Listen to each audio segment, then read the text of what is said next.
जय माँ इंद्राक्षी, जय अम्बे।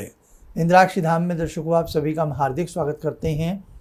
आइए आज हम बात करते हैं आसन की। कौन से आसन की?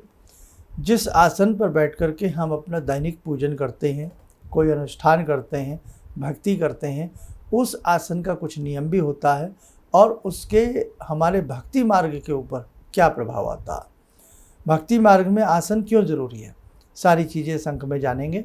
आइए पहले आज का हम पंचांग देखें। 6 अगस्त सन 2024 दिन मंगलवार, संवत 2081, श्रावण मास, शुक्ल पक्ष, तिथि द्वितीया, नक्षत्र मघा, राहु काल 3 से 4:30, दिशा सूर्य उत्तर दिशा। जीवन में आसन का बहुत अत्यधिक महत्व है। आपकी भक्ति में 4 चांद आपका आसन लगाता है।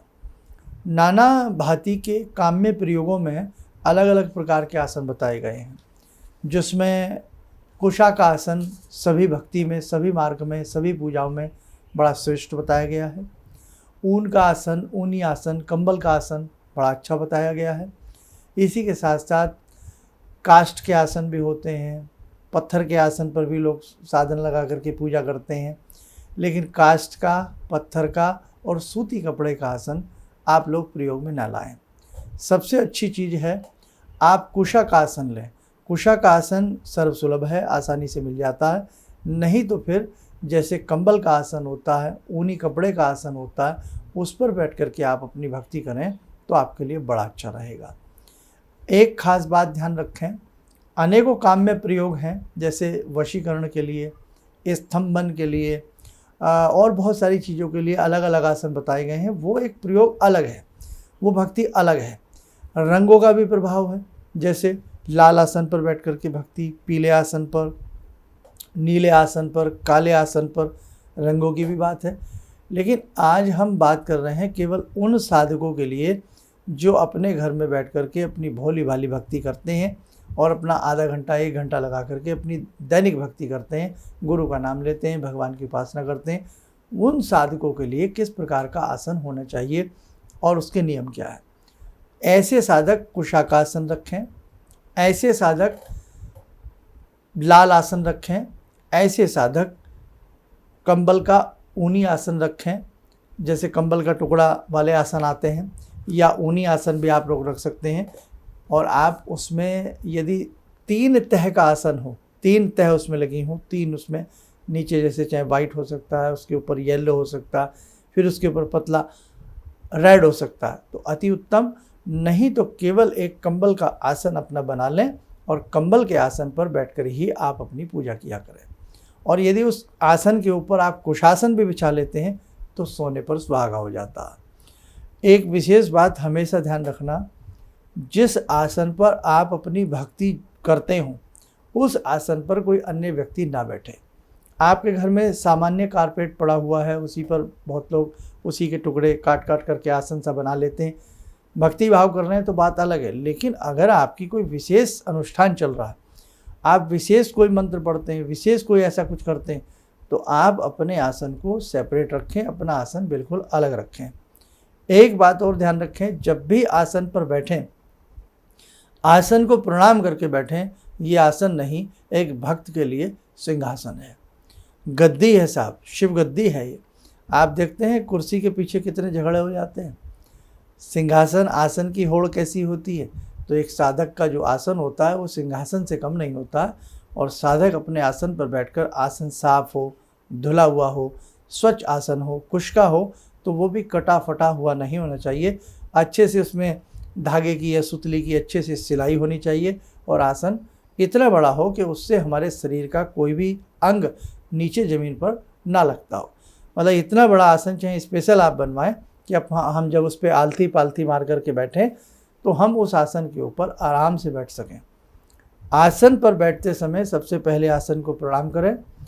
आसन पर बैठते समय एक बात का ध्यान रखें कि आसन को कभी भी पाँव ना लगाएं।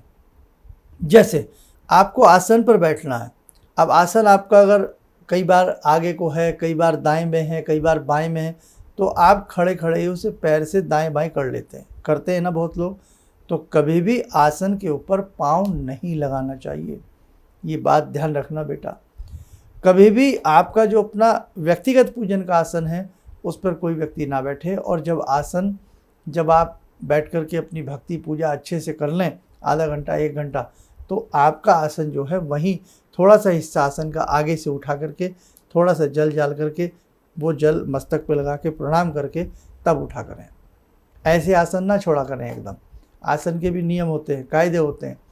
और कभी कभी ऐसा होता है, कोई ऐसा आवश्यक काम आ जाता है कि आपको अचानक पूजा के बीच में से उठना पड़ जाता है, कि कई बार घर में नहीं होता, आपको दरवाज़ा खोलना है, या कुछ भी आप किचन का काम कर रही हैं या कर रहे हैं, और या कुछ भी आप ऐसा इम्पोर्टेंट आपका वर्क आ गया कि आपको बीच में से खड़ा होना पड़ा, मेल हो फीमेल हो, आप कोई भी हैं, तो आप एक बात ध्यान रखें, तब भी आसन के नीचे थोड़ा सा जल साइड से नीचे की तरफ गिरा करके मस्तक पे लगा करके प्रणाम करके तब उठा करें। जब पुनः बैठें तो आचमन से अपना आचमन करके पवित्रीकरण करके तब पुनः अपना पूजन आप लोग प्रारंभ किया करें। दूसरी बात, आसन जीर्ण जीर्ण नहीं होना चाहिए, आसन फटा हुआ नहीं होना चाहिए। आसन में रंग लाल पीला ही अच्छा लगता है। आप किसी भी मंत्र को उस रंग के ऊपर बैठ करके जप सकते हैं और बहुत अच्छा रहेगा। और बाद में जब आप अपनी भक्ति भावना कर लें तो अच्छे से अपने आसन को मोड़ करके अच्छे से कहीं एक सुरक्षित चौकी पर, पटड़े पर, किसी भी स्थान पर अपने आसन को रख दिया करें। आसन सूती कपड़े का भी मना किया गया है, नहीं होना चाहिए। आसन काष्ठ का नहीं होना चाहिए, जो हमने बताया शुरू में आपको। आसन में ध्यान रखें, अगर काष्ठ पे भी आपको बैठना पड़ता है, लकड़ी की किसी उस पर, तो उस पर भी आप कोई गद्दी और कंबल ऊपर डाल लें। कंबल का आसन हो या लाल रंग का आसन हो, वो उसके ऊपर डाल लें, फिर आप अपनी पूजा करेंगे, आपके लिए बहुत अच्छा रहेगा। और ये तो हमने आपको बता ही दिया, आसन पर कभी भी भूल से भी आप कदापि पैर ना लगें बेटा। पाँव आसन के ऊपर नहीं, मतलब पाँव से मतलब उसको इधर उधर पाँव से खिसका करके ठीक नहीं करना चाहिए, ये बात और ध्यान रखें। और एक बात और विशेष आसन के बारे में आपको बता दें, आसन जैसे आपका अगर ऊनी कपड़े का है या ऊन का है या आपका कंबल का आसन है, तो उसको जल्दी जल्दी नहीं, लेकिन कभी कभी 2-4-5 महीने में उसको धो लेना चाहिए, उसको साफ़ कर लेना चाहिए, ये भी आप ध्यान रखें। माला के तो नियम हमने अनेकों एपिसोड में बताए हैं कि आसन पर बैठ करके और अपना एकाग्र मन से जब भगवान की भक्ति करें तो अपनी माला को गोमुखी में लगा करके रखें। गोमुखी में कब लगावें? जब आपके आसपास 2-4-5 लोग बैठे हों, ये आते जाते लोग आपको देख रहे हो, तो गोमुखी आवश्यक है।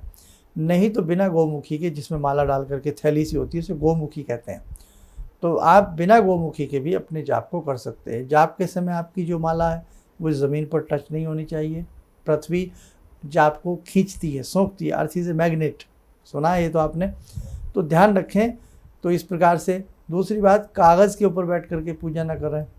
कई बार लोग क्या करते हैं, हमने देखा है कि अखबार से बिछा लिया और उस पर बैठ के पूजा करने, वो भी गलत तरीका है।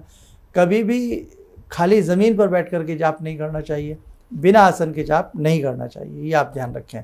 अर्थ इज ए मैग्नेट, जो भी विद्युत बन रही है, शक्ति बन रही है, वो पृथ्वी सोख लेती है, इसलिए ये बात ध्यान रखें।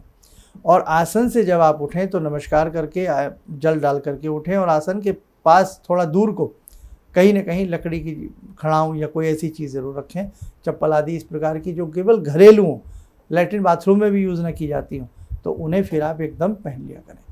ये उन लोगों के लिए है, ये खड़ाऊँ पहनना या ऐसी चप्पल पहनना जो लोग अच्छे से भक्ति भाव को घंटा 2 घंटा लगा करके करते हैं। और जो 5-4 मिनट करते हैं तो वहाँ क्या विद्युत बनेगी, वहाँ तो ये है कि चलो भाई आप बस ना से हाँ वाली बात है, वहाँ फिर ऐसा कोई नियम नहीं लगता। क्योंकि जब साधक घंटे 2 घंटे पूजा करता है और जो बहुत मन से पूजा करते हैं, एकाग्र होकर पूजा करते हैं, तो उनके शरीर में एक ऐसी शक्ति का संचार होता है, उनके चक्रों के ऊपर असर पड़ता है, उनके कुंडलिनी के ऊपर असर पड़ता है, नाड़ियों के ऊपर असर पड़ता है, शरीर में एक ऐसा विद्युत प्रवाह रहता है। तो नंगा पाँव ज़्यादा, आप उसके बाद नंगे पाँव ज़्यादा चलेंगे तो वो आपकी वो शक्ति, वो ऊर्जा कमज़ोर पड़ती है, पृथ्वी उसको सोखती है।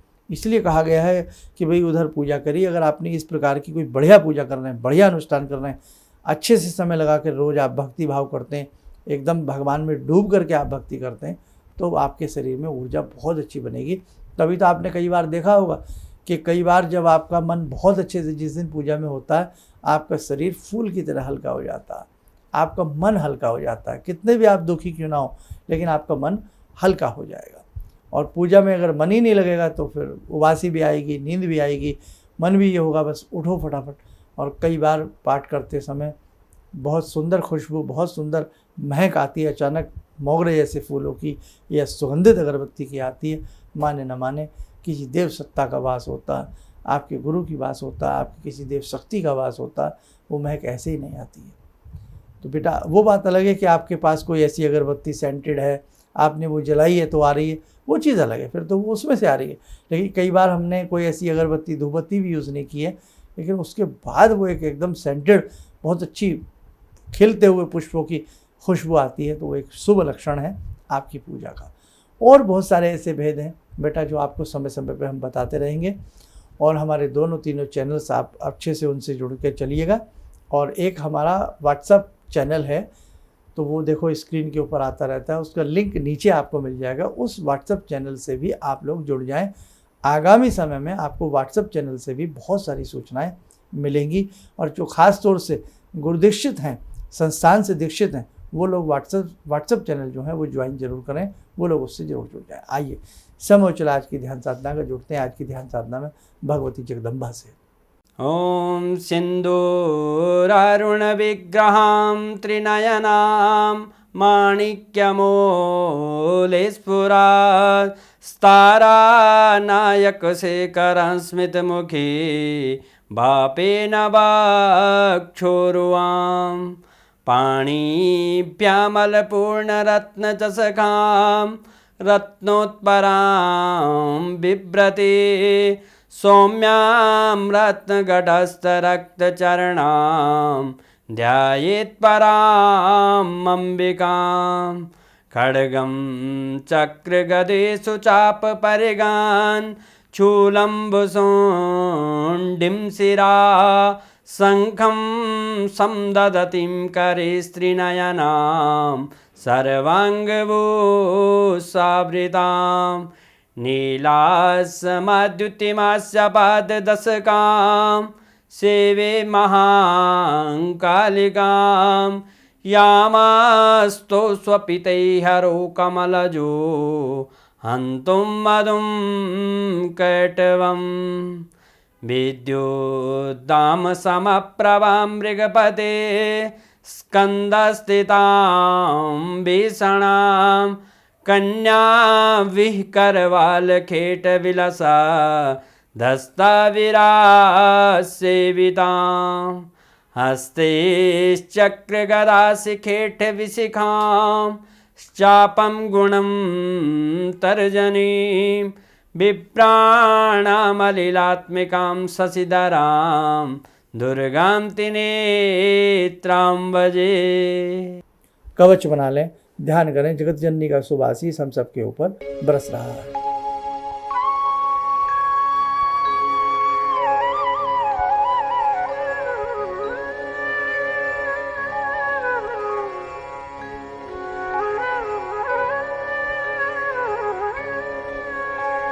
ओम बोलते हुए नेत्र खोलें, सामान्य हो जाए। आगामी समय में बहुत सारी सूचनाएं आपको देनी है, बस यूं ही प्यार से आप जुड़े रहिएगा। और जैसे आज आसन का कार्यक्रम था या इस प्रकार के जो भी हमारे कार्यक्रम आते हैं उन्हें एक दूसरे के साथ शेयर भी कीजिए, ताकि आसन की क्या महिमा है वो उन लोगों को पता लग सके। और ये तो आप जानते ही हैं, सिंहासन होता है, उसको बहुत सुरक्षा के साथ उस पर पूजा की जाती है और बहुत सुरक्षा से उसको सुरक्षित रखा जाता है, साफ़ सुथरा भी रखने का प्रयास किया जाता है। चलिए आप सब लोग स्वस्थ रहें, सुखी रहें। इन्हीं शुभकामनाओं के साथ हम अपनी वाणी को विराम देते हैं। जय जय अम्बे। गुरु जी से मैं तब से जुड़ा हूँ जब से वो एक चैनल आती थी P7, उसी से मैं जुड़ा हुआ था। और गुरुदेव से हमारी जब मुलाकात हुई तो मैं आश्चर्यचकित रह गया जब उन्होंने हमसे बताया कि आपके साथ ऐसे ऐसे हुई। तो मैं इतना आश्चर्य हो गया कि इन्हें कैसे मालूम, और इतना बढ़िया इन्होंने बताया जिसके वजह से मैं आज तक उनसे प्रभावित हूँ।